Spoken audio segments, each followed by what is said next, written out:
Vinícius, o que temos nesta tarde Tony no Tribuna? Trindade, um julgamento que negou o habeas corpus do jornalista Arimatea Azevedo tem repercutido, a gente vai tratar disso ao longo da tribuna, não é isso, Tony? Pois é, Lucas, esse julgamento foi inclusive transmitido ao vivo pelo YouTube, porque ele foi todo feito através daquelas plataformas, não é? Exatamente. Ainda por conta da pandemia. Isso permitiu, inclusive, um acompanhamento, né, de quem se interessou.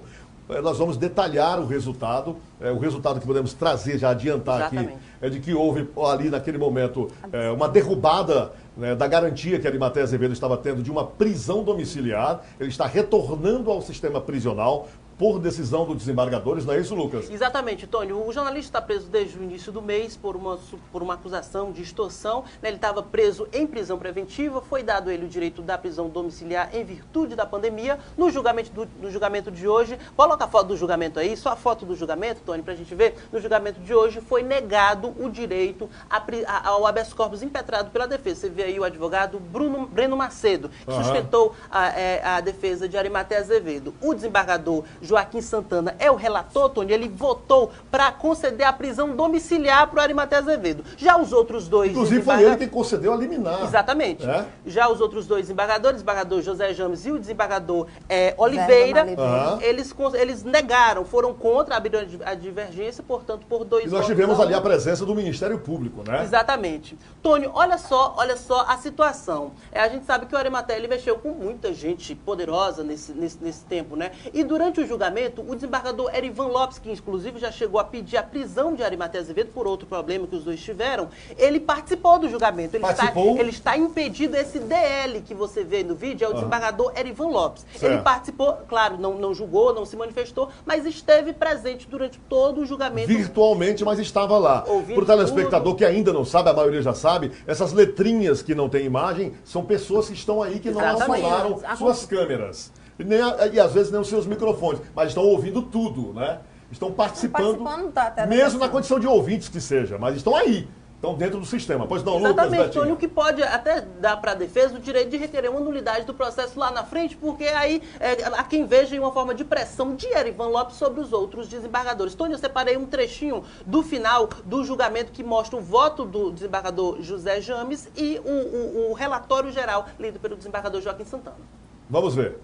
Acompanhar a divergência nesse aspecto para denegar o pedido de habeas corpus. É como voto. Então, a senhora secretária decidiu a Câmara, segundo a Câmara Criminal, revogar a liminar que substituiu a prisão preventiva por domiciliar, transformando em prisão preventiva originária, recolhida em estabelecimento especial da penitenciária, por ser graduado, paciente e com as necessárias cuidados médicos. Esse é o julgado. O jornalista Arimatea Azevedo está preso aí há 40 dias, né? E sem poder exercer a profissão de jornalista. Ele não pode ter acesso a mídias digitais, não pode conversar com ninguém. E a prisão do jornalista, nesse momento, leva em consideração a pandemia, né? Deram a ele o direito de ficar em uma cela especial por ser graduado, mas ele voltará ao sistema prisional. Não, em princípio, ele ficou numa cela especial e depois ele foi para casa. Exatamente. Na prisão domiciliar. Exatamente. Agora ele vai voltar para o sistema prisional. Agora volta ao sistema prisional. Exatamente. E aí, alegou-se a defesa que ele é maior de 67 anos, é hipertenso, tem uma série de comorbidades. Não foi levado em conta em um momento de pandemia onde diversos juízes no Brasil inteiro usam a pandemia para tirar da cadeia homicidas, estupradores, mandam o jornalista Arimatea Azevedo. Pois é, e o advogado Breno, pelo que eu pude acompanhar, o trechinho, já a Elizabeth fala um pouco mais, e o Vinícius, ele reivindicou que e naquele momento o Arimatea estaria voltando ao sistema prisional, que ele não fosse para um presídio, fosse para a academia de polícia, alegando que Arimatea denunciou, né, por anos seguidos, muitas daquelas pessoas que lá estão presas e que ele correria, inclusive, risco de vida estando naquele sistema prisional comum. Isso também não foi aceito, né? Mantiveram a posição de que, inclusive, o desembargador James foi enfático em dizer que o sistema prisional, pelo que ele tem de informação, tem as condições de garantir a segurança de Arimatea Azevedo e o tratamento médico que ele venha a precisar. E volto aqui àquilo que o Lucas acabou de falar. neste mesmo Brasil, não estamos entrando no mérito do julgamento, daquilo que a Arimateia possa ter cometido ou não, mas o que nós estamos vendo aqui, neste Brasil que nós vivemos agora, fatos que nos chamam a atenção. Estupradores, criminosos de crimes violentos contra a vida, com requintes de perversidade, ganhando o direito à liberdade, mesmo que condicional, né, sob o argumento da pandemia. Com a Arimateia Azevedo, né, estão carregando na tinta. Né? Essa que é a verdade. Várias foram as imagens, Tony, Lucas e Vinícius, que a gente até mostrou aqui na tribuna, daquela imagem de presos, vários condenados da justiça sendo soltos sob esse argumento da pandemia. Bom, só tá lembrando que o jornalista Arimateia Azevedo, ele ainda não foi condenado, ele está sendo julgado ainda.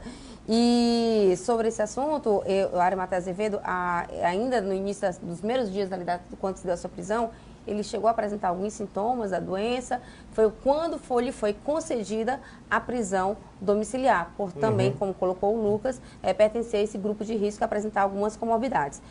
Sobre essa decisão da Justiça hoje, o jornalista Arimateia Azevedo colocou o seguinte, abre aspas, a mesma Justiça já soltou ou mandou para a prisão domiciliar os mais perigosos bandidos. Devo ser o pior deles. Deus proverá.